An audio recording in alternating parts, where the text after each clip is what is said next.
বাংলা ছবির হাল ফেরাতে বদ্ধপরিকর টলিউডের শিল্পীরা 2024-এ একাধিক বাংলা ছবি রিলিজ করেছে।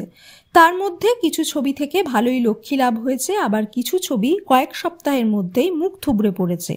বড়দিনের ছুটিতে রিলিজ করেছে 4টি ছবি। কোন ছবি টিকে থাকবে আর কোন ছবি বেশি দিন রাজত্ব করবে সেই নিয়ে দর্শকদের মধ্যেও ছিল উত্তেজনা। 4টি ছবি ভালোই ব্যবসা করেছে, সাকসেস পার্টিও হয়েছে, তবে প্রথম সারিতে আছে খাদান এবং সন্তান। মুক্তির এতদিন পরেও হাউসফুল। খাদান বাংলার বাইরেও রিলিজ করছে। 2025-এর শুরুতেই রিলিজ করেছে ভাগ্যলক্ষ্মী, তারপর বিনোদিনী। গতকাল পর্দায় মুক্তি পেল বিক্রম এবং সোহিনী অভিনীত অমর সঙ্গী। অদ্ভুতুরে প্রেমের রসায়ন থাকছে সিনেমায়। সিনেমার মুক্তির আগে প্রচারের সময় ভালোই সাড়া পেয়েছেন বিক্রম সোহিনী। মুক্তির পর হল ভিজিটও করবেন তারা। বিক্রম এবং সোহিনী দুজনেই আগে টেলিভিশনে কাজ করতেন। বিক্রমের বিপরীতে দেখা যেত ঐন্দ্রিলাকে।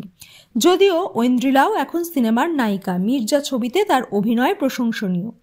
বিক্রমের সঙ্গে ঐন্দ্রিলা এবং অঙ্কুশের খুব ভালো বন্ধুত্বও আছে। বিভিন্ন জায়গায় তাদের একসাথে দেখা যায়।